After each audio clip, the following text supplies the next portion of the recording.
em alguns segundos nós já estaremos ao vivo.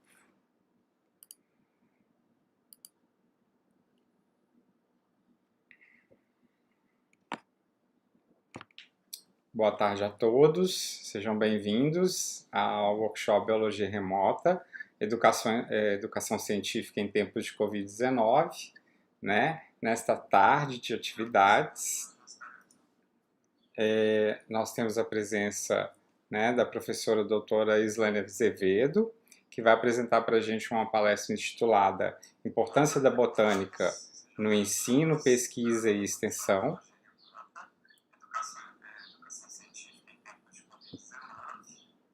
Estou com o áudio ligado aqui. Pronto. Agora vai parar de dar eco. Desculpem. Então, professora, muito obrigado pelo convite, por estar aqui conosco, também representando o programa de pós-graduação em Botânica Aplicada da Unimontes. É um orgulho para nós aqui no workshop recebermos, né, essa participação do programa de pós-graduação. Tá? Fique à vontade para apresentação, para fala, para dúvida, para pergunta. No final, então, a gente abre as perguntas lá no chat e a gente já pede que deixem, né, nome completo e instituição, tá? E a pergunta, se quiserem, no decorrer da fala também. Muito obrigada, Guilherme. Eu vou projetar a minha tela.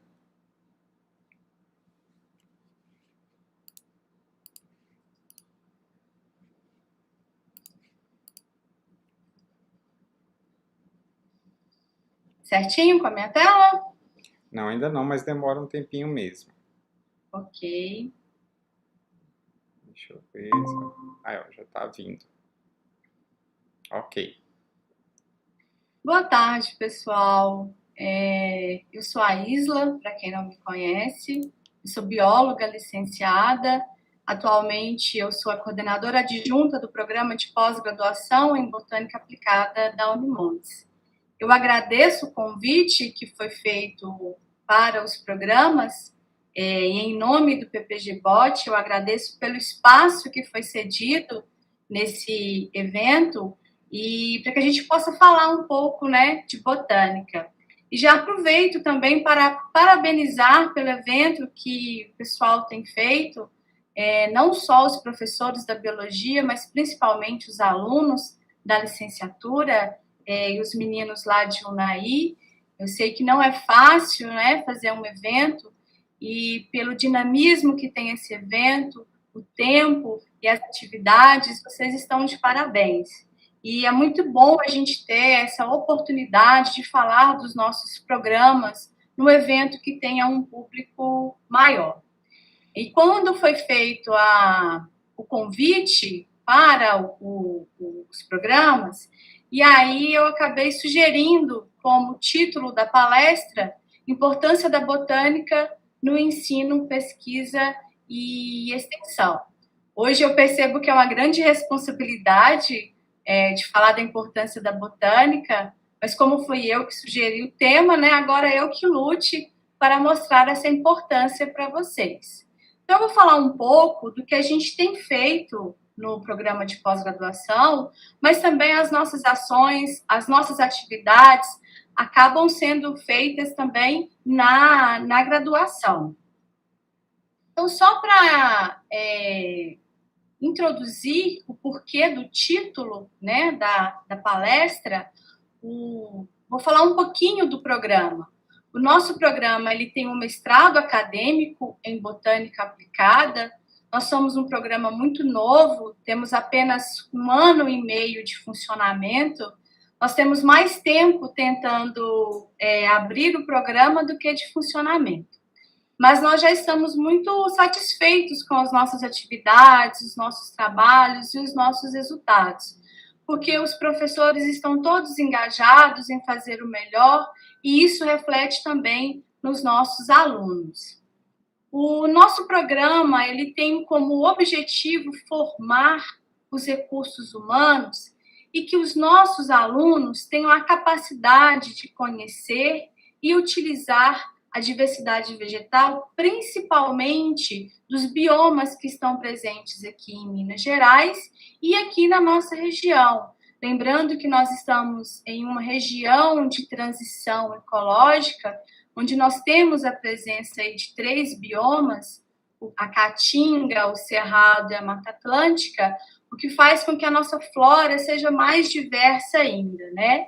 E aí, nós temos a preocupação para que os nossos alunos também busquem solucionar questões, não só ambientais, mas questões sociais, principalmente aquelas que estão ligadas ao extrativismo sustentável, né? E que essas soluções promovam o uso sustentável e conservação da nossa biodiversidade.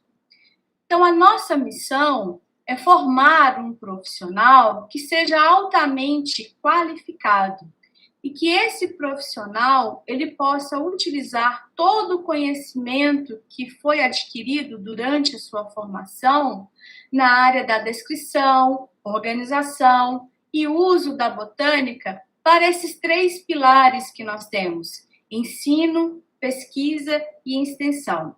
E esse é o diferencial do nosso programa, porque desde o início da sua formação que nós estamos atentos em desenvolver em desenvolver atividades nesses 3 viés, né? E atualmente a CAPES, que é o órgão que avalia os programas de pós-graduação, ela tem sinalizado para a importância do desenvolvimento de atividades também no ensino e na extensão. Hoje, os artigos científicos ainda são os produtos que são mais valorizados, mas a CAPES agora começa a contabilizar também os produtos técnicos, né? E principalmente os produtos que vêm da área de ensino, como produção de material didático. E aí, por isso que eu sugeri esse título: Importância da Botânica no Ensino, Pesquisa e Extensão. Como que os programas de pós-graduação podem atuar nesses 3 pilares, né, que carregam aí as nossas universidades. E por que eu tenho que falar de importância da botânica? Por que essa importância já não é intrínseca no conhecimento das pessoas? Por que nós temos que chamar a atenção das pessoas para a botânica, já que ela está relacionada no nosso cotidiano? Nós utilizamos produtos oriundos da botânica antes mesmo da civilização, né? E hoje, quando um produto ele já chega na nossa mesa, às vezes nós não atentamos para aquela cadeia que veio antes disso tudo, até que esse produto chegue. Como é o caso aqui, como exemplo, o açaí. Muitas pessoas gostam do açaí, mas elas já têm essa visão do açaí já como o que vem no produto, como a pasta, né? E ninguém remete à questão de que isso vem de uma palmeira, que vem de um ecossistema, que vem de uso de uma comunidade tradicional, até que chegasse em outras regiões do país e em outras partes do mundo. Então, nós temos que nos atentar não só para o que nós utilizamos, mas também para essa questão da sensibilização, da preservação e conservação de onde que vêm esses produtos oriundos da botânica, para a nossa própria qualidade de vida, né? E aí, para quem não gosta de açaí, onde é que vê também a botânica no seu cotidiano? Além do nosso vestuário, além do material que a gente utiliza para construção. Para quem gosta aí, né, de uma cervejinha, as pessoas já sabem que o lúpulo, a cevada, ou até mesmo o trigo, são produtos que vêm da botânica e estão presentes na cerveja, mas eu chamo a atenção para essa cerveja, que é uma cerveja artesanal daqui, né, da nossa cidade, a cerveja Catrumana, e em especial essa cerveja, que é a cerveja Catrumana Catopês, que já tem essa questão cultural embutida aí nessa cerveja. E ela tem mais 2 plantas, 2 compostos aí oriundos de nossas plantas. Um é a laranja, que é um produto já muito utilizado, e o outro é uma polêmica, né? É o famoso coentro, aqueles que quem gosta ama, e tem gente que odeia o coentro. né? E aí a gente tem não só outros produtos da botânica provenientes de plantas, mas produtos provenientes aí de outros vegetais, como é o caso dos alginatos que vêm das algas e que proporciona aquela cremosidade ali para a cerveja. Ou seja, vocês percebem que a botânica ela está no nosso cotidiano, apesar de muitas vezes nós esquecermos disso e valorizar essa presença no nosso dia a dia, né? E aí a pergunta vem, mas de que te serve saber botânica? Muitas vezes, quando eu faço essa pergunta para os meus alunos, eles me devolvem, né? O que eu tenho que aprender sobre botânica? Há algum tempo atrás, essa pergunta, ela não faria sentido. Essa pergunta, ela vem de uma peça teatral de Machado de Assis, de 1906, que se chama Lição de Botânica. Então, Machado de Assis, um dos nossos maiores escritores literários, ele trouxe um título de uma obra sua já com o nome Botânica. E aí, porque naquela época era requintado, era muito fino, né, falar do assunto, falar de botânica. Isso estava presente nas rodas da grande sociedade, né? E isso veio até mesmo um pouco antes, quando a gente tem aí o interesse de Dom Pedro I e Dom Pedro II pelas plantas. Oi, Isa, Oi? deu uma travadinha na sua câmera, talvez seja o streaming. Você pode Certo. voltar para o início da peça de Machado de Assis? É porque eu acho que o som chegou a todos, mas a imagem não. Ok, aí eu Obrigado. falo. Nós temos de uma obra de Machado de Assis o nome já da botânica, fazendo essa referência de tanto como era importante esse assunto naquela época, né? Mas esse assunto, para quem dominava a botânica, era tido como uma pessoa requintada, refinada, e esse assunto estava na roda da grande sociedade, né?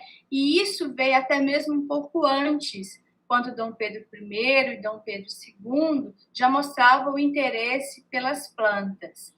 Como é o caso aí dessa Sapotace, Chrysophylla imperiale, que o epíteto dela foi uma referência aí aos imperadores que gostavam dessa planta. Hoje ela está no grau de ameaçada de extinção, e aí isso já reflete o que essa preocupação de antes, esse interesse pela botânica, ele foi se perdendo ao longo do tempo, né? Naquela época, nós tivemos os trabalhos dos grandes naturalistas que vieram fazer expedições no Brasil e era muito comum que esses naturalistas fossem bancados, né? Essas expedições por quem tinha poder, né, no Brasil. E quem fez isso foi o Dom Pedro I, que deu de presente para Leopoldina, presente de casamento, uma expedição com o Van Márcios.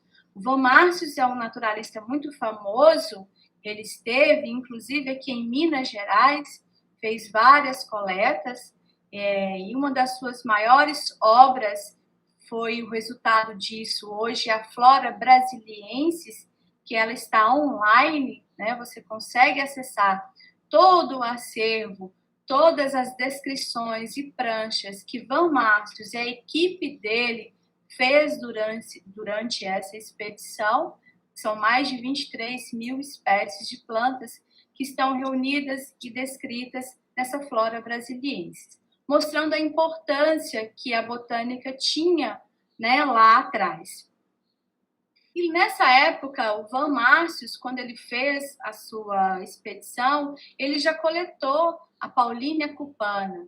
E além das observações típicas de um botânico nessas coletas, de falar da morfologia, ele chamou atenção para o uso da planta pelos povos indígenas daquela área, que a planta ela tinha um aroma muito interessante e, além disso, que ela era utilizada como revigorante, como energético. Essa aí é o Guaraná. Então, daquela época, Márcio já havia falado do potencial de uso dessa planta e hoje ela é largamente utilizada aí na indústria de alimentos, né? E aí a gente tinha o título de Scientia Amabilis. Quem deu esse título para a botânica foi Linneu, que criou o termo no século XVIII, e isso foi utilizado até o século XX, e daí então a gente entrou aí num processo de desvalorização da nossa botânica. E ela passa de Scientia Amabilis a Scientia Neglecta, negligenciada, desvalorizada. Isso refletiu até recentemente para alguns autores que preferiram substituir o título dos seus livros, né, de botânica para biologia vegetal. E o nosso trabalho agora é reverter todo esse processo de desvalorização da botânica e chamar a atenção para a importância que ela tem, né? E a nossa maior dificuldade tem sido no ensino. E aí a gente passa para o primeiro pilar daí da palestra que a gente vai abordar. O ensino da botânica, ele tem sido motivo de preocupação em todos os níveis acadêmicos, desde o infantil até a pós-graduação, né? Porque nós temos encontrado dificuldades no processo de ensino-aprendizagem do conteúdo da botânica. Isso principalmente porque os alunos estão com dificuldade de assimilar os nossos conteúdos, né? E provavelmente isso tem acontecido por falta de estratégias didáticas utilizadas pelos professores para facilitar essa assimilação, o que acaba ocasionando no desinteresse dos nossos alunos pelo tema, né? E algumas dificuldades que são encontradas nesse processo de ensino-aprendizagem em relação ao termo da botânica vem muito do que ela tem sido vista ainda como um ensino muito tradicional, conteudista, que pega aquela questão de memorizar os conceitos, né? Nós temos o uso de nomes científicos que são complicados de se pronunciar, palavras que são complicadas, essas palavras não estão no cotidiano dos nossos alunos, são conceitos que são mal compreendidos, são complexos, processos grandes, né? Como exemplo aqui do ciclo reprodutivo de uma gimnosperma, que tem vários nomes que os nossos alunos nunca viram falar e provavelmente nunca vão utilizar depois que eles decorarem esse processo, passar por uma atividade avaliativa e no dia seguinte, sem entender o processo, eles já esqueceram, né? Por quê? Eles não conseguem adquirir o aprendizado porque não se teve aqui uma didática facilitadora para poder permear aí a aquisição do aprendizado sobre o assunto. E isso dificulta reter o aprendizado no aluno e ele acaba passando por aquele aprendizado mecânico, que é justamente esse de memorizar essas palavras, esses conceitos e depois se esquecer.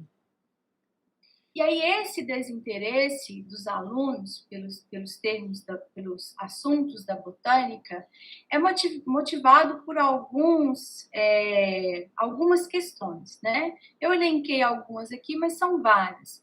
Uma ausência de aulas práticas, a falta de preparo dessas aulas, e aí por isso eles acabam tendo preferência por outros assuntos, né? A falta de contato que esses alunos têm com ambientes naturais, a gente ainda tem um ensino que a gente acaba ficando muito numa caixinha dentro de uma sala de aula, isso impossibilita do aluno ter contato com o ambiente externo, o uso limitado de tecnologias, mas principalmente um ensino que venha de forma descontextualizada. Como que eu ensino para o meu aluno sobre o ciclo reprodutivo de uma gimnosperma, se o meu aluno provavelmente nem sabe, nunca viu uma gimnosperma, um pinheiro, algo do tipo, né? Isso está fora da sua realidade. Como é que eu falo para ele sobre aquelas palavras difíceis que ele nunca mais vai usar?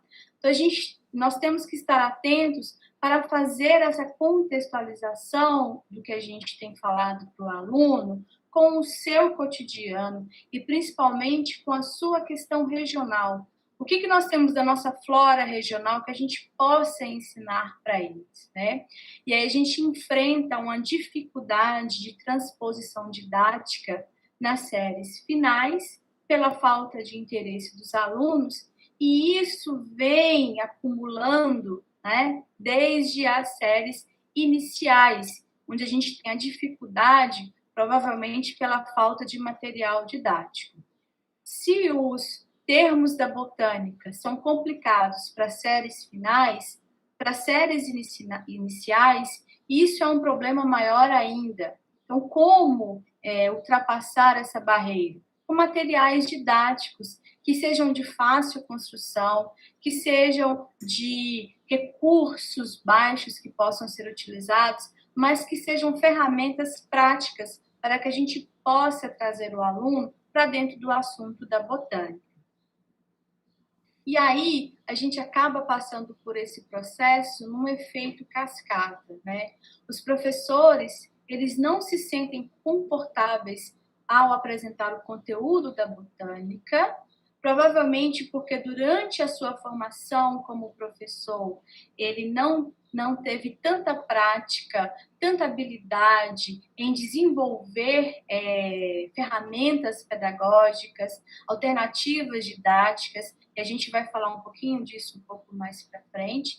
Então, esses professores não se sentem confortáveis, eles não tiveram aquela assimilação do conteúdo da botânica, e aí isso reflete no desinteresse dos alunos pelo tema, que acaba ocasionando um baixo aproveitamento no aprendizado da matéria, que vai resultar em um termo que a gente chama de analfabetismo botânico, onde a pessoa passa por todo o processo de ter contato com o assunto da botânica durante as fases iniciais e finais da sua educação, porém ela não guarda, né, esse aprendizado, ela não consegue adquirir esse aprendizado.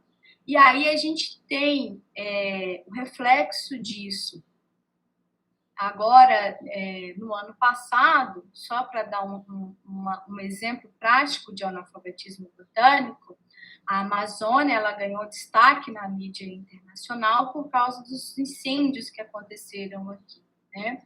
E aí o analfabetismo botânico, ele fala desse fenômeno da pessoa não só não ter o interesse pelo assunto, mas também não ter o conhecimento, ou um conhecimento errôneo de alguns conceitos, em diferentes níveis, não só nível que eu estou falando do conteúdo da botânica, mas em diferentes níveis também de conhecimento, né? Então, como a Amazônia ganhou destaque, até mesmo internacional, vários repórteres na mídia voltou àquela questão da Amazônia ser o pulmão do mundo.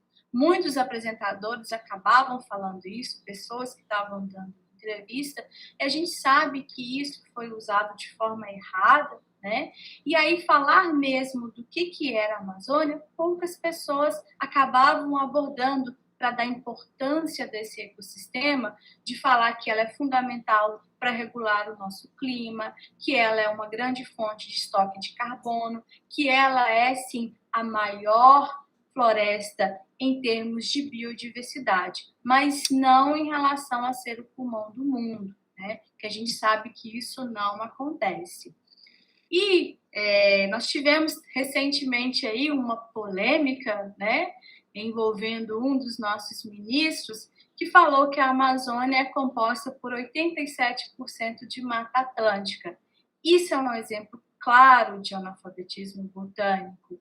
Isso é um assunto que é tratado no ensino médio, e a gente tem uma distância enorme aí, não só de localização entre os dois biomas, mas de conceito, de estrutura, e que reflete que As pessoas, não adquirindo conhecimento da botânica lá atrás, podem passar por esses problemas aqui na sua carreira e falar, e agora está aí, né, em todas as redes, algo tão errado. E aí, o que a gente pode fazer para quebrar esse efeito cascata, né, que acaba culminando aí em um analfabetismo botânico? Isso é uma tarefa que os botânicos têm que começar a tratar, e isso é urgente, para que a gente possa quebrar aquele efeito cascata.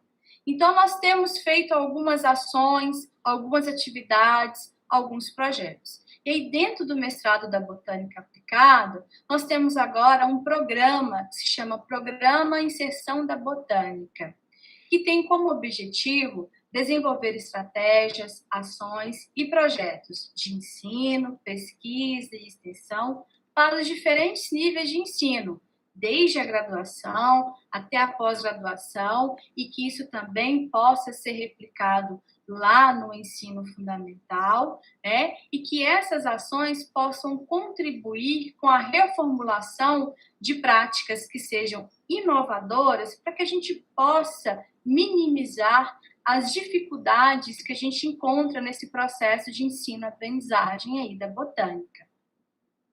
E uma das estratégias que a gente tem feito, e eu acredito que é uma das mais importantes, é a atenção com as práticas de formação de futuros professores, que são os nossos alunos da licenciatura, e as práticas de formação na capacitação continuada de professores que já estão atuando, que são os nossos alunos aí do mestrado da botânica, né? Então, dentro da botânica, do mestrado da botânica, nós temos uma disciplina que se chama Inserção da Botânica.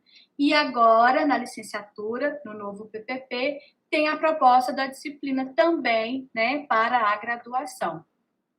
Então, nós estamos atentos em desenvolver estratégias pedagógicas na prática de formação desses futuros professores, para que eles possam ter habilidades e aptidões em executar essas práticas didáticas, né?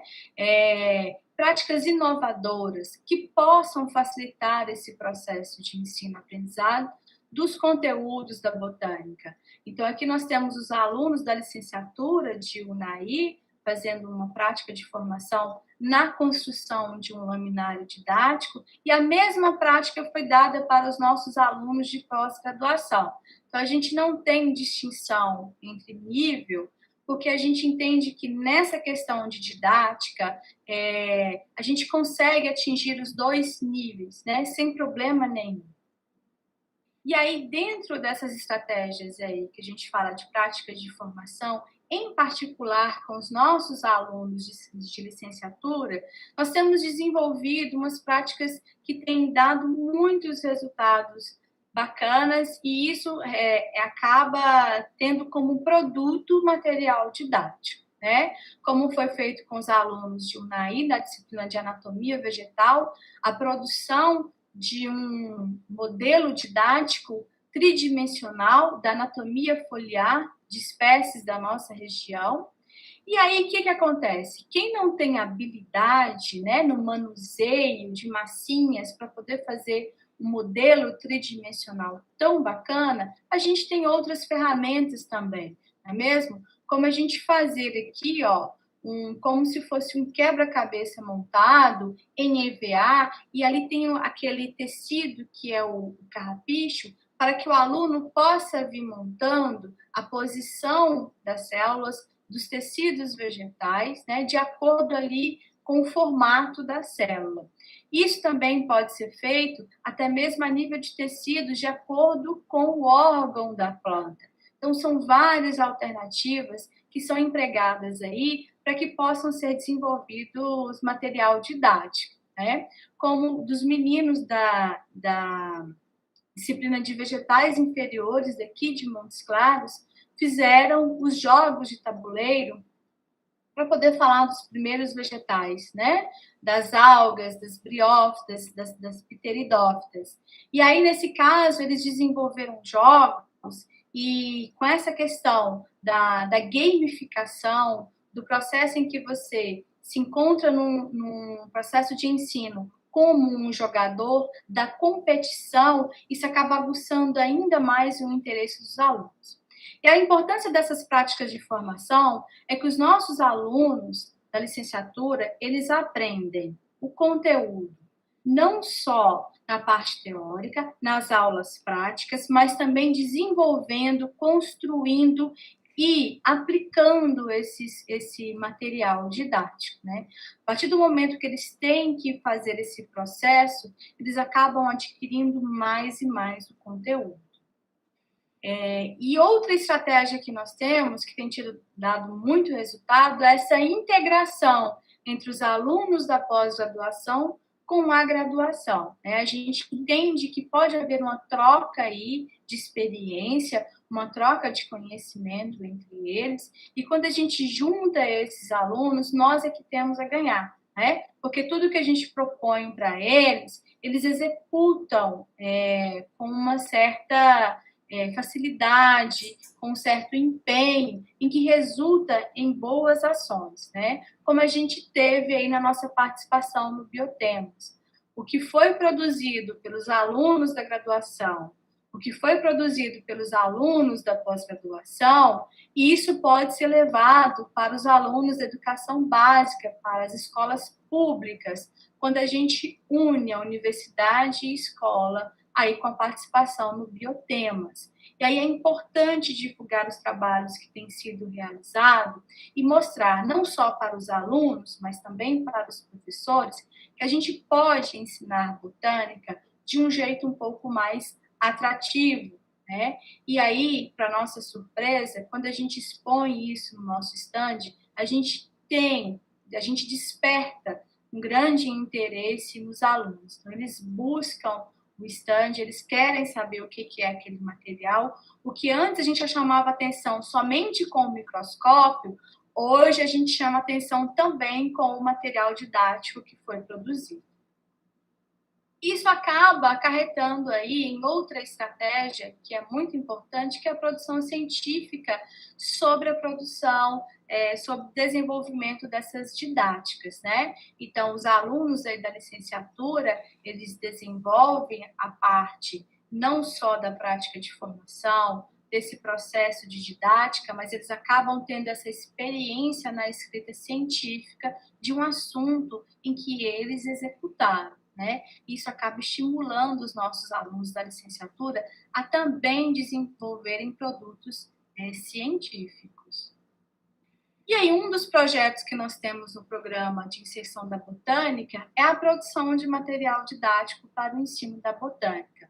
Então, nós temos desenvolvido esses modelos tridimensionais, e aqui a gente tem o processo de dupla fecundação de uma angiosperma sendo muito bem representado, né, de forma muito didática. Então, não só as séries finais, mas as iniciais podem ter com mais facilidade acesso a esse tipo de conceito que nós temos que desenvolver na botânica, né?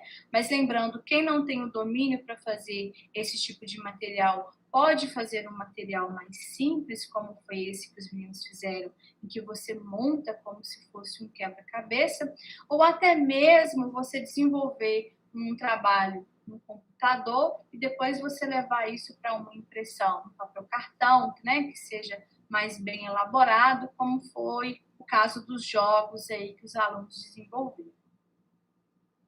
Esse é o material que os meninos fizeram da anatomia foliar do umbu, que é a esponja tuberosa, e do cariocarpo brasiliense, que é o piqui. E aqui a gente tem uma outra estratégia, que é a gente dar esse valor cultural, social e ecológico para as nossas plantas. Nos livros didáticos, provavelmente tem aqueles exemplos de plantas que os nossos alunos não têm acesso. Então, por que a gente não produzir um material que seja das plantas que eles têm no seu cotidiano? Nós estamos aqui no norte de Minas e muitos dos nossos alunos são da zona rural, né? E aí eles têm mais contato com esse ambiente. Então, se ele conhece a planta que ele está estudando, é muito mais fácil eu falar para esse aluno a importância que os tricomas têm para o piqui, a importância que os estômatos têm, que eles são dispostos principalmente na face de baixo da folha do umbu. Porque com isso eu acabo também tratando não só de questões de anatomia, mas de fisiologia e de ecologia da planta. E aí eles conseguem entender muito melhor os conceitos que nós estamos repassando para esses alunos. Então, a gente tem trabalhado muito com as nossas plantas aqui do semiárido, né? E aí a gente tem como exemplo disso, como que pode ser feito uma aula prática. É muito importante a gente diferenciar uma aula prática de uma aula de laboratório, né? Para a gente dar uma aula prática, a gente não precisa da estrutura de um laboratório. E por que eu estou falando isso? Porque em muitas escolas, né, do ensino público, não se tem um laboratório para que os alunos possam visualizar algumas estruturas. Mas isso não impede que a gente dê uma aula prática. Como exemplo, para a gente falar do ciclo reprodutivo, dessa dupla fecundação das angiospermas, por que não usar o próprio piqui, né? Que tem essa questão aí do uso do piqui, da nossa cultura, da questão social, do extrativismo. E aí a gente consegue explorar um pouco mais. Olha como é bonita a flor de um piqui. Assim a gente consegue atrair muito mais a atenção de um aluno. E por que as aulas práticas, quando a gente fala de botânica, elas são mais fáceis de serem realizadas? Porque a gente encontra material muito fácil, né? O material pode estar no quintal da nossa casa, no nosso trajeto indo para a escola, ou até mesmo no pátio da própria escola. É fácil você obter uma estrutura, né, um material botânico, para que você possa dar essa aula prática, né? E assim você falar de várias estruturas aí, e até mesmo de vários conceitos, explorando apenas um único ramo aí de uma planta. E também não tem a questão de comitê ético por você estar utilizando, como é o caso de animal, né, que é muito mais complicado. E aí a gente pode ir um pouco mais além quando a gente chama a atenção do aluno para o uso prático das nossas plantas, né?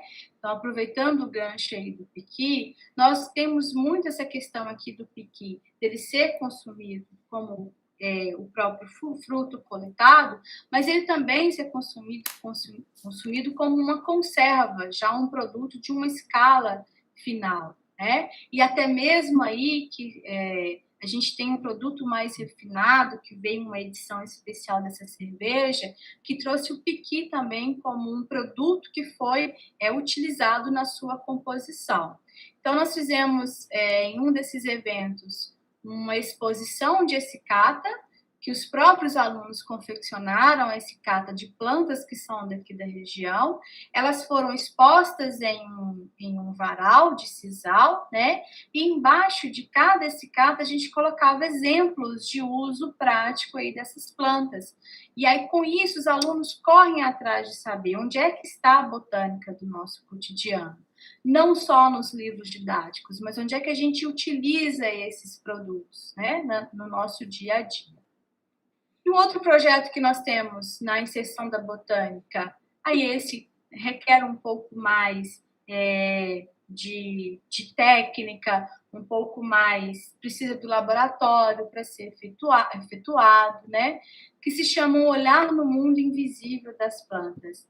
Essa é uma parceria que nós fizemos com a professora Rosi, da UFMG, ela é uma colaboradora do nosso programa, e isso veio de um outro projeto que ela tem, que se chama Botânica Por Quê e Para Quê. Nesse projeto da Rosi, Botânica Por Quê e Para Quê, ela faz aquela integração entre alunos de graduação e pós-graduação.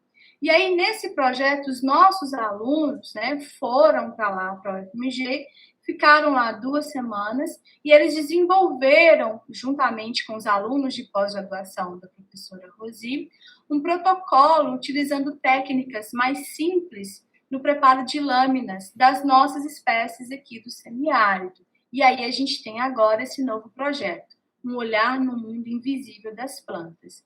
E o próximo passo é a gente difundir essa técnica, né, para os professores da educação básica, para que a gente possa montar um laminário didático para ser utilizado aí no ensino público, nas aulas de anatomia, né? Então, a gente tem essa parceria aí também com a professora Rosi, lá da UFMG. E aí, gente, essa questão do ensino, a gente acaba enfrentando essas dificuldades com várias estratégias, né, que a gente vem desenvolvendo. Não coloquei todas aqui, e com outras que vão surgir, né? Então, os próprios professores agora do mestrado, eles estão nesse empenho de integrar no programa de inserção da botânica, e em cada disciplina que eles forem executar no mestrado, eles pensarem aí numa produção de um produto técnico, né, para que seja possível viabilizar outros materiais didáticos, né? O nosso maior problema, eu entendo que é no ensino, e aí já passando para o outro pilar, que é a pesquisa, a gente tem avançado cada vez mais nas nossas pesquisas na área da botânica, e elas estão cada vez mais aplicadas, né? E as nossas pesquisas, elas acompanharam o desenvolvimento biológico, biotecnológico e científico, né? Então, aqui, nessa parte, nós estamos um pouco mais lá na frente do que em relação ao ensino, né? E por quê?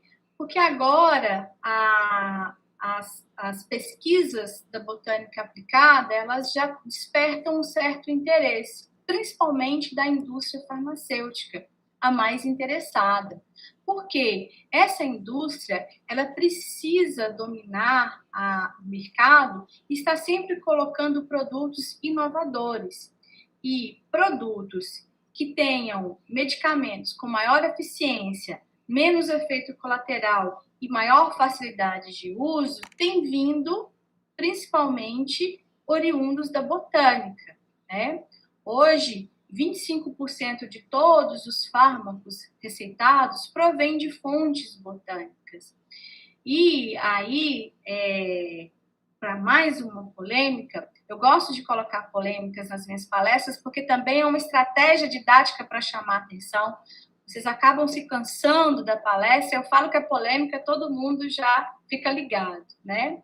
Então, falando em fármaco, o fármaco mais falado no momento aí, que se tornou muito famosa agora, a hidroxicloroquina. Vocês sabem da origem da hidroxicloroquina? E que essa origem vem de uma planta? Pois é, pouca gente sabe disso, né?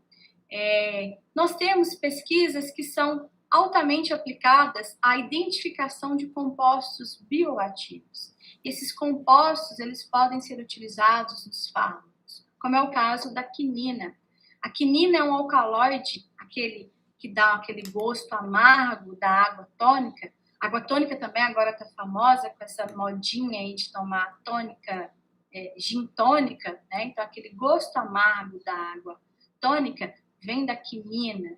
E a quinina, além dessa utilização na indústria alimentícia, principalmente, ela tem funções que são antitérmicas, antimaláricas e analgésicas. E aí, essa descoberta aconteceu no final do século XVI, quando a gente teve lá a conquista do Império Inca pelos soldados espanhóis, quando eles dominaram lá a região do Peru. O que estava acontecendo? Esses soldados espanhóis, eles estavam morrendo de febre da malária. E eles começaram a observar que os índios ali da região do Peru, os índios peruanos, quando eles tinham a febre, eles faziam um chá da folha de uma planta e eles se recuperavam, enquanto que os soldados espanhóis acabavam morrendo. Então, eles perceberam que aquela planta tinha um efeito que cortava a febre da malária. né? Essa planta vem do gênero Cinchona, que é um gênero da família Rubiácea, são mais de 40 espécies só desse gênero, são arbustos naturais da região da América do Sul, né? E isso aí é que vem disso daí a origem da cloroquina, que durante o século XIX, a quinina, ela foi um composto proveniente dessa planta Cinchona officinalis. A quinina foi exportada da América do Sul em grande escala, né? O que quase levou à extinção da própria planta. E a América do Sul é que dominava todo o monopólio aí da quinina, porque era onde se tinha a planta. E durante a Segunda Guerra Mundial, muitos exércitos estavam perdendo seus soldados aí para a malária. E para quebrar esse monopólio que se tinha da América do Sul para a produção de quinina, várias pesquisas foram desenvolvidas a partir de 1940 com o objetivo de sintetizar substâncias que fizessem o mesmo efeito da quinina. E aí, em 1946, surgiu a cloroquina, que veio como um derivado da quinina com adicionado aí o cloro, né? E que também tinha o uso como antimalárico e agora como tratamento de lúpus. Algumas pessoas desenvolveram sensibilidade à cloroquina. E aí, em 1955 surgiu mais um fármaco derivado, que é a famosa hidroxicloroquina. Então, da hidroxicloroquina, nós temos aí toda uma cadeia e a gente tem como origem uma planta, uma fonte botânica, né? E, recentemente, alguns médicos e alguns ensaios in vitro sugeriram que a hidroxicloroquina poderia ser útil no tratamento da Covid. Lembrando que, até o momento, nenhuma pesquisa científica comprovou a sua eficácia e a Organização Mundial de Saúde suspendeu essas pesquisas. E, puxando mais aqui para o nosso lado, nós temos aí as pesquisas aplicadas à identificação de compostos bioativos das nossas plantas, da região aqui do semiárido. Então, várias pesquisas já demonstraram o potencial medicinal que o piqui tem. Eu escolhi esse artigo em específico porque ele fala do efeito do piqui como anti-inflamatório, para reduzir o colesterol total, mas ele dá a indicação também que o piqui pode ser utilizado como um bom suplemento para atletas, né? Ou seja, isso vai de medicinal até mesmo para uma condição de saúde, um pouco mais a questão física, né? Para os atletas que querem ter um bom desempenho, a gente tem aí a utilização do piqui como uma fonte de recurso, como um bom suplemento. Mas o que acontece? Eu quero chamar a atenção também para as pesquisas aplicadas à conservação, porque de nada adianta a gente ter várias pesquisas apontando o uso das nossas plantas se nós não tivermos o cuidado em desenvolvermos pesquisas para conservar o ambiente e conservar essas espécies, né? E aí nós temos os trabalhos do professor Leonardo, do nosso programa, em conjunto aí com a Olivia e o Paulo Sérgio, que é da UFMG, do Instituto de Ciências Agrárias aqui de Montes Claros, em que eles validaram essa questão aí da importância do endocarpo como uma proteção para o embrião e como uma forma de retardar a absorção de água, e isso faz com que seja controlado em que época que esse embrião vai germinar e vai gerar uma nova plântula. Então, aquilo que nos incomoda aí para os roedores de piqui, essa parte aculeada aqui do endocarpo e dura, que nos causa preocupação quando nós estamos roendo o piqui, na verdade é uma proteção que o embrião tem, né? Para que ele possa germinar apenas no momento que for propício para o seu estabelecimento no cerrado. Isso é muito importante, porque se a gente aponta o uso dessa planta, nós também temos que entender sobre todos os seus processos biológicos para que a gente fique atento à sua conservação, né? Mas nós temos também as nossas pesquisas que apontam a identificação desses bioativos, como é o caso desse artigo que foi feito com uma planta do cerrado, e aqui ela é muito encontrada nas nossas veredas, principalmente lá em Bonito de Minas, que se chama Proteus spruceano. Esse é um trabalho da professora Yuli, juntamente com a professora Viviane, e o João Figueiredo, que hoje está no doutorado da biotecnologia. Eles investigaram a ação de extratos das folhas de Proteus spruceano, ela é conhecida como almécegas, sobre a ação delas contra um carrapato que se chama Rhipicephalus micrópolis, que causa muito problema no gado aqui na nossa região. E eles descobriram que o extrato da folha dessa planta, ele acaba combatendo, né, as cepas do carrapato. E esse carrapato ele acabou se tornando resistente aos produtos que se tem no mercado. Como ia sendo utilizado de forma indiscriminada, o carrapato acabou ficando resistente, né? E agora é necessário outros produtos para que seja revertido aí esse processo de resistência do carrapato.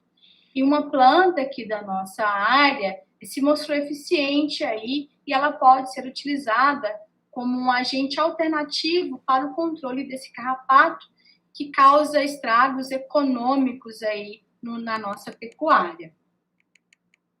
E as nossas pesquisas apontam também até mesmo para o uso industrial das nossas espécies, como foi o caso dessa pesquisa do professor Leonardo com o babaçu.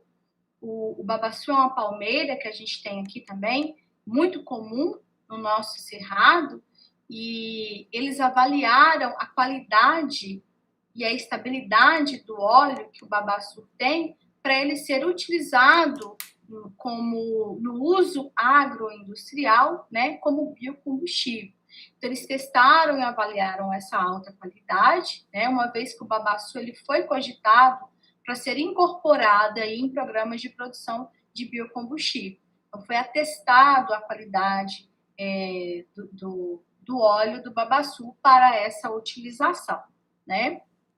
E aí eu chamo a atenção mais uma vez para a questão das pesquisas aplicadas à conservação. Então, dentro desse sentido, o professor Leonardo tem um projeto que ele trabalha com a tecnologia para a produção de mudas de palmeiras, por forma de cultivo in vitro de embriões, porque a germinação dessas palmeiras é um processo muito complicado, poucas sementes acabam germinando, e são palmeiras que têm uma grande importância, não só ecológica, mas econômica também para a nossa região. Então, é necessário que a gente detenha mais informação por esses processos aí de germinação dessas espécies, né? Então, o professor Leonardo, ele tem aí a patente de um protocolo que tem essa questão aí de toda a germinação dessas palmeiras. E aqui tem uma das palmeiras, que é o coquinho azedo, que eu vou falar um pouco dele um pouco mais para frente, a importância de termos estudos em relação à conservação dessas espécies. Não só em relação à germinação, mas também em relação às outras fases da planta, como o seu ciclo reprodutivo. Essa é uma pesquisa que a professora Isla desenvolve, né, no programa, que fala aí, não além da biologia reprodutiva do buriti, como que é o seu processo de reprodução, o seu sistema sexual, mas também o sucesso reprodutivo do buriti, né? A quantidade de frutos que uma planta pode produzir. E isso é extremamente válido quando a gente fala de extrativismo sustentável. Nós temos os veredeiros que acabam utilizando como forma de subsistência o fruto do buriti, mas hoje a gente tem o interesse das indústrias de cosmético por esse produto, né? Então, a gente acaba tendo aí o uso de forma um pouco maior, em maior escala. Então, a gente tem que preocupar também com a conservação, não só da planta, mas com a conservação do ecossistema onde se tem essa planta, né? E os nossos estudos têm apontado que a produção de frutos por cacho dos buritis daqui, das veredas da nossa região, é maior do que a produção de frutos de buritis que estão na Amazônia. O buriti, ele veio da Amazônia, ele é uma planta que veio de lá, e ele tem algumas estratégias para ele poder se manter aqui nessa sequidão que nós temos no nosso semiárido, né? E quem tem trabalhado com isso é a professora Olívia. Ela descobriu a presença de uma mucilagem que se tem no xilema do buriti, que vai desde a raiz até a última folha. Essa mucilagem ela é produzida de forma contínua e isso é uma estratégia que essa planta tem para a economia de água dentro da própria planta. Então, nós estamos falando de uma palmeira gigante, que tem 30 metros para mais aí, que ela veio da Amazônia, e aí como é que essa palmeira consegue sobreviver com o nosso clima tão quente, tão seco? Ela tem certas estratégias que fez com que ela conseguisse se adaptar e vai indo muito bem aí na nossa região, né? Então, esses são os trabalhos também que são feitos aí a nível de anatomia, mas que tem todo esse processo aí baseado na conservação da espécie. E aí, esse é o último trabalho, tá, gente, da parte da pesquisa, com a professora Rúbia, aqui do ICA da UFMG, que tem desenvolvido com a sua aluna Kate, que ela fez um spray em que é possível polinizar as flores do coquinho azedo. E para o coquinho azedo. Ele está também no grau de como espécie ameaçada de extinção, né? Por todo esse processo do seu uso, do extrativismo que não foi de forma sustentável. Então, a gente acaba tirando os frutos do ambiente natural, não permitindo que novos indivíduos sejam estabelecidos na população, né? Por causa do consumo desses frutos. Além disso, por todas as pressões que o cerrado enfrenta, como fogo, desmatamento. Então, nós estamos com as mesmas plantas, os mesmos indivíduos sendo coletados, os seus frutos, há anos e não tem indivíduos novos. Então, isso gera um problema. E aí, o professor Paulo Sérgio com o professor Leonardo, né, eles têm uma parceria, tem desenvolvido trabalhos de domesticação do coquinho azedo aqui no Instituto de Ciências Agrárias, e a Rúbia também entrou aí agora nesse projeto para desenvolver um spray. E aí dentro desse spray contém água destilada, sacarose e os grãos de pólen, né? Para que isso possa ser pulverizado e acabar polinizando ali as flores do coquinho azedo e produzindo a maximização aí na produção de frutos dessa espécie, tá? E aí, aquela parte que a gente tem da ciência neglética, que a gente enfrentou aí, a ciência que vem sido negligenciada, né? Paralelo ao efeito do analfabetismo botânico, a gente tem a negligência botânica dentro da academia. Por quê? Muitos dos nossos colegas acabam desvalorizando os nossos trabalhos com planta. Outros trabalhos acabam sendo os queridinhos, chamando mais atenção. E como é que a gente reverte esse processo de negligência botânica na academia?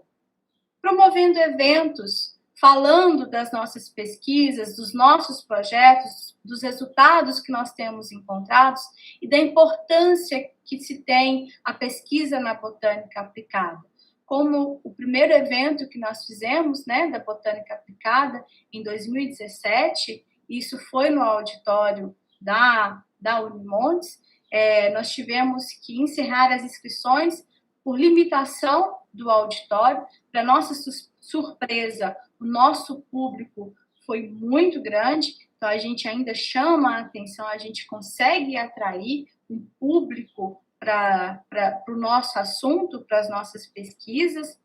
E a segunda versão do evento foi já no auditório da OAB, onde a gente teve aí como lema diversidade e uso da flora do semiárido, e nesse nós conseguimos trazer botânicos renomados aí no Brasil, como é o caso da professora Rosi, do Paulo Eugênio. Então, nós não falamos somente das nossas pesquisas, mas nós estamos falando da botânica a nível nacional. Isso é bom para fazer parceria com outros programas.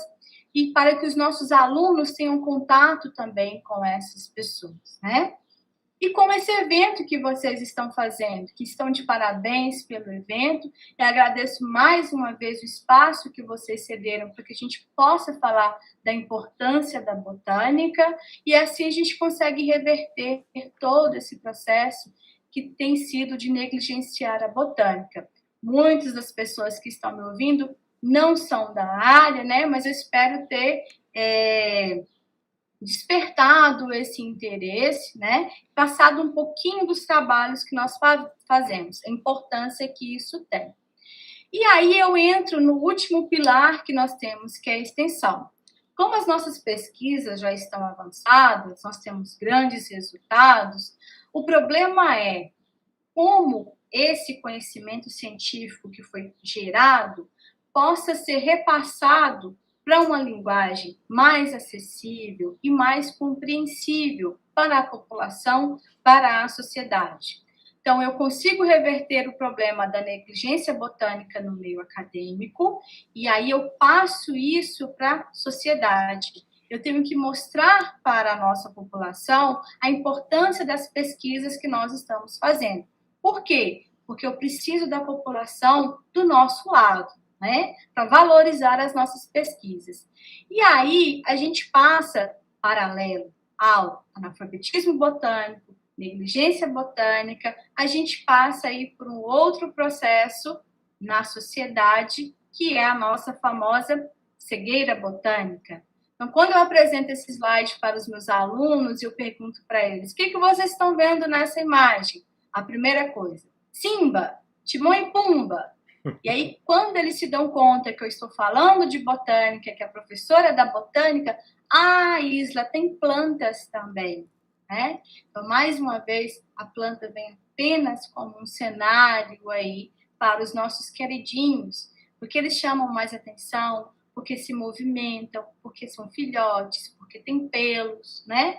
Ou para asco, ou para a questão carismática. Eles acabam chamando mais atenção. E a gente tem aí o fator da cegueira botânica, onde as pessoas acham que as plantas são seres inferiores aos animais e que por isso elas merecem menos atenção. E isso aí é refletido na nossa indústria cinematográfica.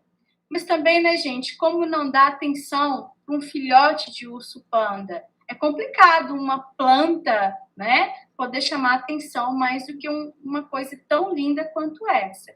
E eles acabam o quê? Ganhando desenhos animais, ganhando filmes, né? Ganhando muito espaço aí na mídia, como foi o caso da nossa ararinha. Que bom que nós temos isso. É uma forma que a gente tem de chamar atenção para essas espécies, principalmente para a ararinha, que agora está passando por esse processo por causa dos incêndios lá no Pantanal. Então, isso é muito válido para a gente chamar atenção. Mas por que a gente não tem de planta? O que nós temos de desenho animados aí de planta, por favor? O GRU, um bicho feio. Se uma criança vê isso daqui, dá medo, né, gente? Que bom que veio o outro, né? Que é um filhotezinho aí de GRU, uma coisa mais amigável para poder competir com essa cara feia do GRU adulto. Isso é o que a gente tem aí de desenho animado de uma planta, que ganhou aí um filme muito famoso, né? É o máximo que a gente conseguiu até agora, tá? E a gente já fica feliz com isso. E aí, por que a gente não tem uma caricatura, um desenho, uma questão também para uma Ceusapina equinata? E tem essa questão, vocês sabem quem que é essa planta? Quem é essa Ceusapina? O que ela tem a ver com a gente? Pois é, eu não estou falando somente de desenho animado, né? Eu estou falando de uma planta que simboliza a nossa nação. Muitas pessoas não conhecem o famoso pau-brasil. Por quê? Porque é uma planta. A gente não sabe a identificação dessa planta, a gente não conhece a morfologia dela, né? As suas flores, porque isso não é muito difundido na nossa mídia. Então, por que a gente não tem um desenho bonitinho aí dos nossos símbolos, do que remete ao nosso patriotismo? E a gente enfrenta essa cegueira botânica na sociedade. onde as pessoas elas apresentam pouca percepção sobre as plantas e elas têm sintomas de desatenção em relação às plantas que estão presentes no cotidiano. Na verdade, elas nem compreendem que os vegetais eles são extremamente importantes no ciclo do oxigênio, da água e do carbono. Bom, sem oxigênio, o que seria de nós aqui na face da Terra, né? Então, na cegueira botânica, a gente enfrenta essa dificuldade das pessoas em perceber os aspectos biológicos que são exclusivos dos vegetais, como produzir oxigênio, que é fundamental para a nossa sobrevivência, né? E o que a gente pode fazer para reverter esse processo da cegueira botânica na população, na sociedade, na nossa comunidade ao entorno? A gente pode pegar aqueles artigos científicos e colocar os nossos principais resultados numa linguagem mais acessível, numa linguagem mais didática e fazer disso artigos de divulgação e colocar em sites de grandes mídias para a gente conseguir atingir um público maior, né? Então a gente tem que começar a ter essas estratégias e falar da importância das nossas pesquisas também nas grandes mídias. Mas para isso, a gente tem que lapidar a nossa forma de escrita para que ela chegue mais acessível para a população, né? E aí a gente pode fazer ações de popularização da ciência. Nós podemos levar para a comunidade os principais resultados, os nossos projetos, até mesmo as nossas ações de ensino que nós temos desenvolvido. Essa foi uma ação que nós desenvolvemos no Parque Municipal aqui de Montes Claros, onde nós levamos o nosso estande com todo o material que nós tínhamos da botânica, e aí as pessoas passeando pelo parque, elas acabam sendo atraídas por aquele material que está ali, e aí a gente tem condições de atingir esse público e conversar um pouco mais, falar da importância das nossas pesquisas, o que nós fazemos dentro de uma universidade, né? O que nós fazemos com os nossos alunos. E aí a gente fez um evento muito bacana, que é uma exposição científica interativa, lá no município de Bonito de Minas, no extremo norte, aí, porque nós desenvolvemos pesquisas lá, né, há mais de 10 anos. Então, todas as vezes que é possível, a gente leva tudo que a gente tem de conhecimento, né, de uma forma mais acessível para eles, para a comunidade de onde a gente faz as nossas pesquisas. E aí, nesse evento, nós nos preocupamos em termos material didático também para séries iniciais, para educação infantil, porque esse evento foi uma escola estadual e nos turnos que nós íamos fazer a exposição, tinham os 3 níveis de ensino, né? Desde o infantil até as séries finais. Então, a gente tinha que se preocupar com esse público infantil. Foi um desafio, mas a gente encarou com muita alegria e ficou fantástico. Nós desenvolvemos uma peça de teatro com fantoches, né? E aqui está o Buriti, esse é o Xiriri, esses são os veredeiros, e aí nós falamos da importância das nossas pesquisas no local, das consequências dos incêndios, né? E da importância que se tem a conservação do ecossistema com a presença dos veredeiros. Então, foi a forma que nós tínhamos de atingir um público infantil para falar das nossas pesquisas, que são desenvolvidas muitas vezes no quintal da casa deles. E aí a gente teve, né, nessa exposição científica, além desse teatro de fantoches para o público infantil, nós desenvolvemos um gibi, uma história em quadrinhos que falava da questão do nome científico do buriti e do xiriri. Qual que era o nome científico dessas espécies e por que tem essa questão de ter um nome científico. E a estratégia aqui para chamar a atenção dos pequenos foi deixar o gibi em branco, preto e branco, para que eles pudessem colorir. E aí, ao colorir, eles acabavam tendo um interesse a mais, né, em saber do conteúdo que se estava ali naquele gibi. Então, a gente teve aí um momentozinho para a criançada, um espaço ali para eles. E várias outras atividades foram desenvolvidas. A gente atingiu um público aí de quase 600 alunos nos 2 turnos que aconteceu a exposição. Nós levamos todo o material que a gente tinha. Então, não só os alunos, mas os professores também tiveram esse momento de perguntar, de saber como é que era a confecção desse material didático e o que era possível deles replicarem isso para a sua região, para o seu tipo de ensino, né? Então, a gente já conseguiu atrair a atenção aí de muitas pessoas, de muitos alunos, né? E a gente também teve a parte da questão científica. Nós levamos todos os nossos banners das pesquisas que são desenvolvidas lá no Bonito de Minas para as séries finais. Já para eles, o teatro, o gibi já não desperta tanto interesse. Então, eles já têm um conhecimento um pouco maior, então já dá para falar um pouco melhor de pesquisa com eles, né? Então, essa foi a estratégia também para a gente poder alcançar essas séries finais aí, que já está pensando em fazer o Enem, né? O que vai ser da vida, tá? Nesse evento aí, nós contamos com cerca de 30 pessoas, entre alunos de graduação, pós-graduação, 2 programas aqui da biologia, em parceria também com o pessoal da UFMG, que também trouxe o material, né? E assim a gente consegue levar uma overdose de informação aí de botânica para outros espaços, né? Para que a gente possa despertar isso daí em uma outra comunidade, em uma outra realidade. E isso é o que a gente pode fazer também em relação ao que a gente tem que devolver para a sociedade quando nós temos pesquisas financiadas, né? Então, a gente tem que dar esse retorno do que é feito, da importância de se manter aquele ecossistema onde essas pessoas estão inseridas. E aí a gente fica com essa questão do programa de inserção da botânica.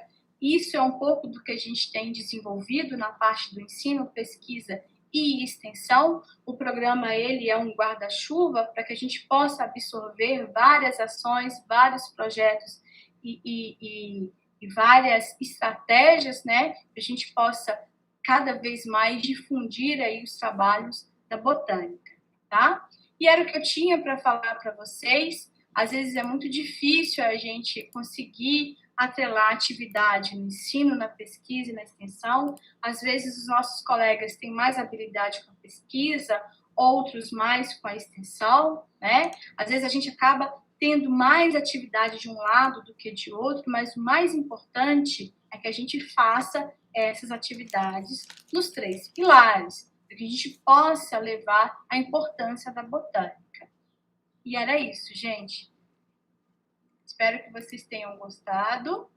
Nossa, Isla, assim, eu vou falar primeiro por mim, né? Porque eu posso falar por mim. Ai, eu tô encantado, né? Eu acho que como um memorial que você trouxe aqui pra gente, né? De todas as atividades exercidas, eu achei assim que você fosse mostrar, sabe, uma coisa bem planície. Eu vi um cenário maravilhoso, um bioma completo, um ecossistema de ações, relações, de possibilidades.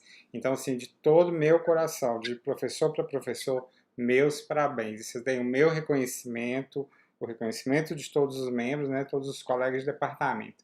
Eu vou só ler o chat para você, porque você não viu o chat, né, enquanto estava na apresentação, mas muitos elogios, tá? Vou começar lá de cima. A gente tem muito depoimento de professora da educação básica que viu em você um estímulo para continuar, para fazer aula ao ar livre, né? Para permitir essa interação. Então, fiquei super feliz disso também, né? Eu queria chorar a hora que você falou dos veredeiros, tá? Eu acho lindo, eu fiquei louco com os fantoches, enfim. Eu tenho um monte de perguntas e tem algumas perguntas aqui também no chat, tá? Deixa eu ver por onde começar. Muitos elogios, a Yuli está aqui, a Yuli veio cá e falou do pau-brasil, a hora que você estava mostrando também, aí o povo também interagindo, o pessoal perguntando se o material vai estar disponível, né? Temos uma professora perguntando se ela pode usar aqui o link para passar para os alunos dela. Eu já respondi, mas eu queria que você falasse, né? Pode, Afinal, pode sim. já estão perguntando se tem o gibi para também ter acesso a ele em forma digital, né? Para passar para os A gente alunos. pode disponibilizar. Ótimo, No site do PPG-Bot tem uma aba, uma seção que é do programa Inserção da Botânica. E perfeito. aí lá dentro dessa aba tem os projetos, as ações que a gente tem desenvolvido. Não tem o gibi, mas já é um alerta que eu já vou colocar e disponibilizar. É Ótimo. uma ótima forma da gente divulgar. Sim, sim, e adorei a ideia de vocês deixarem ele preto e branco, foi uma sacada ótima, né, para ter essa interatividade com os alunos. Nossa, encantado. Eu não estou achando as perguntas, professora Fabiana Matragolo, nossa chefe, dando os parabéns. Ana Carolina, excelente palestra, palestra maravilhosa, acho que maravilhosa é uma palavra, Josimara falou maravilhosa, Rayane falou maravilhosa, Joseane disse impecável, amada, eu vou repetir na voz dela aqui para você ouvir, tá? Excelente palestra, a questão da didática, do tempo que a gente levou, né, e da sua didática na fala, que não foi cansativo para ninguém, então meus parabéns, né? Eu estou só reproduzindo aqui o pessoal do chat, depois você vai ter contato também. Eu tenho algumas perguntas para dar um pouco de dinâmica também, tá? Desse fechamento, né, de fala, ok? Como eu tinha já conversado com você, eu acho que o programa ele é grande, precisa ser institucionalizado para a gente também ter a inserção, como pegando aqui, roubando sua palavra, do colegiado didático do curso, né? Porque é aquilo que eu estou deixando ao vivo aqui essa fala, mas é um posicionamento político mesmo, para que também o nome do curso de Ciência Biológica e Licenciatura seja valorizado junto com o programa, né? Porque você mostra isso, você não só mostrou que faz, como faz muito bem essa transição com o aluno da pós-graduação, o aluno da licenciatura. Você falou com, eu acho lindo, eu te acho freidiana, sabe? Fala de Paulo Freire, freiriana, desculpe. Freiriana, eu tô te falando já que eu te coloquei como Freud.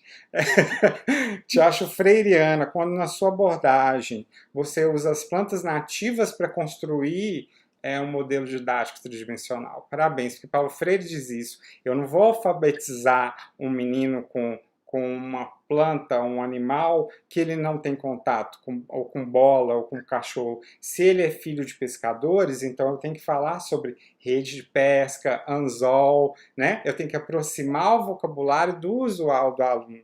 E você fez isso magistralmente bem, tá? Como nós temos uma flora muito rica, a gente tem que utilizar isso daí, né? Os nossos alunos também têm esse diferencial. Eles têm essas raízes dos nossos povos tradicionais, que não são poucos, né?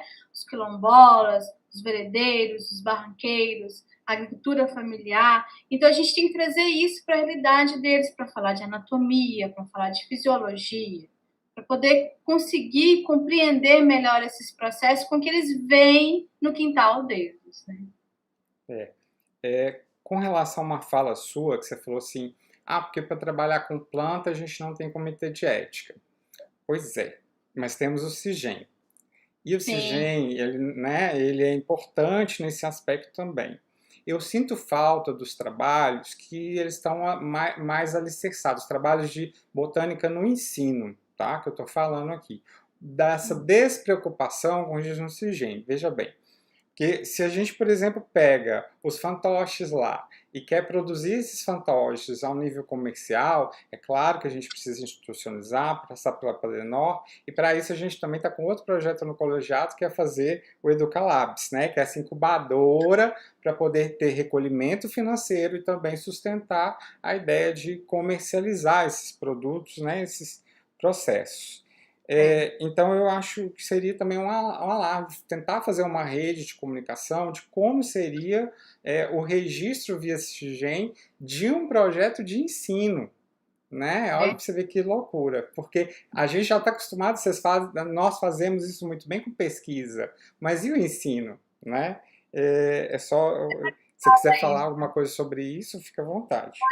tinha me atentado a essa questão do CIGEM, mas a gente tem que se preocupar com isso também, agora saber como é que isso Isso, funciona. mas aí que tá, ninguém faz. Por que que ninguém faz? Porque ninguém fez, ou porque ninguém se preocupou com isso, né? Eu vou amarrar as minhas perguntas com as de Yuli. Yuli fez uma ali, ó. Yuli Roberta Nunes, professora, fez Isla. Quais são as perspectivas novas para o programa Inserção da Botânica? Bom, primeiro a gente tem que regulamentar isso daí, né? Mas as novas perspectivas é que a gente possa abrir mais o nosso leque. Não só para o biotemas, não só agora a gente tem foi pedido a nossa parceria no cursinho Darcy Ribeiro, não só essas questões, não só também essa questão da licenciatura, mas talvez a gente promover isso ao nível de educação à distância, com uma prática de formação continuada dos nossos professores, né? Talvez até mesmo pelo biotemas, mas a nível também, como você falou, eu não tinha, eu não consigo gastar energia com isso, mas já que já tem, da gente poder produzir esse material para que ele possa ser comercializado, por exemplo, para as escolas municipais, Isso, né? custo acessível. Exatamente a formação desses professores das nossas escolas municipais. Então, assim, o leque ele é imenso, né? Então a gente agora precisa de ajuda. Ajuda, exatamente. E para recolher esses incentivos, participar desses editais também relacionados a isso. Eu achei maravilhosa, eu tenho que pontuar as coisas que eu fiquei encantado, porque é tudo muito lindo e a gente fica. O povo já quer ir embora aqui, mas eu quero ficar, tá, gente? Eu vou aprender a Isla aqui. Com relação ao tema do evento, quando você traz a questão da medicação, a relação com a quinina, né? É fantástico e eu vou puxar sua orelha, por que você não publicou isso no evento? Porque tem tudo a ver, né?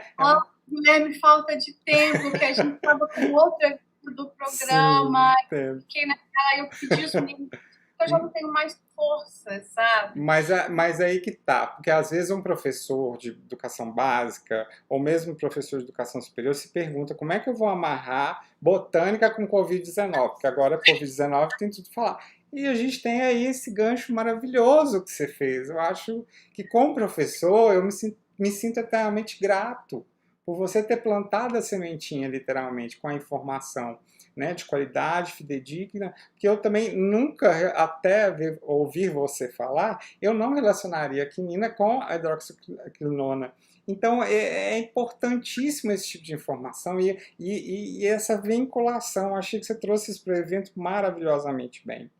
As estratégias didáticas do que está na mídia, do que os nossos alunos estão, essa enxurrada de informação, a informação Sim. chega muito rápida.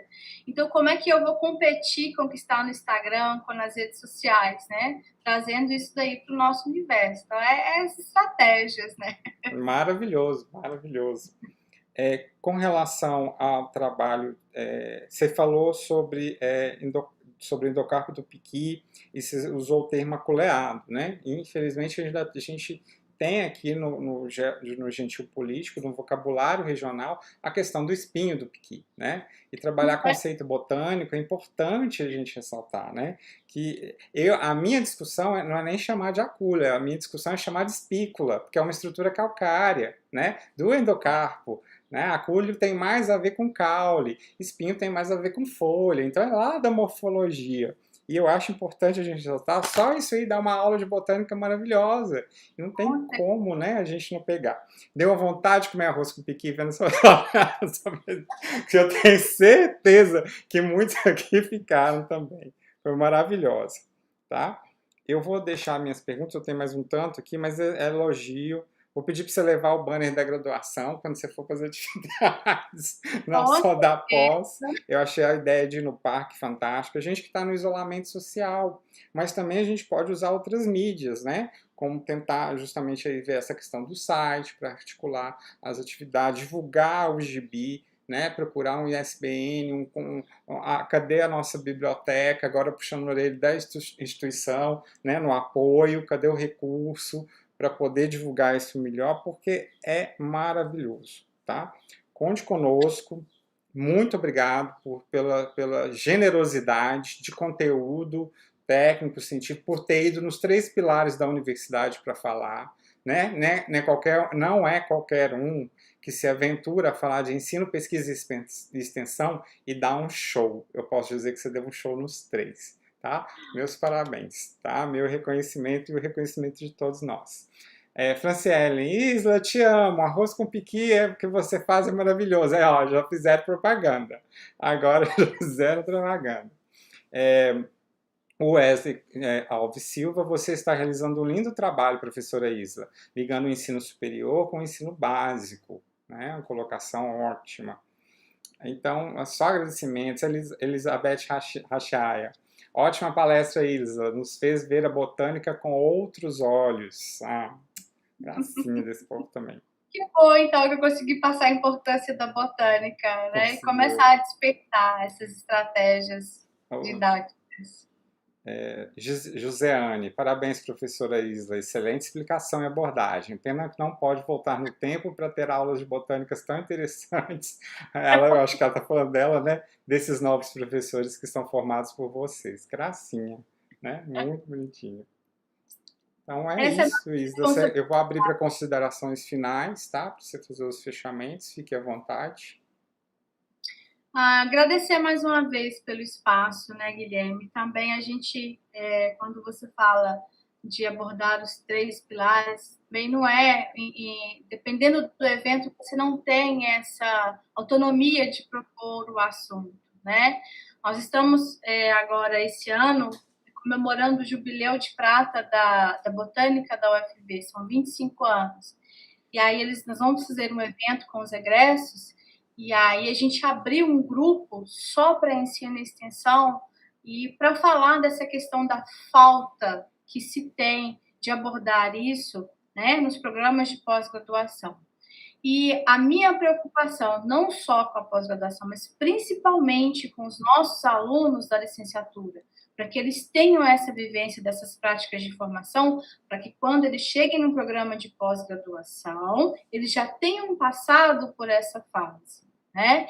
Então, a gente tem essa preocupação com os nossos alunos. E aí, expor aqui o que a gente tem feito.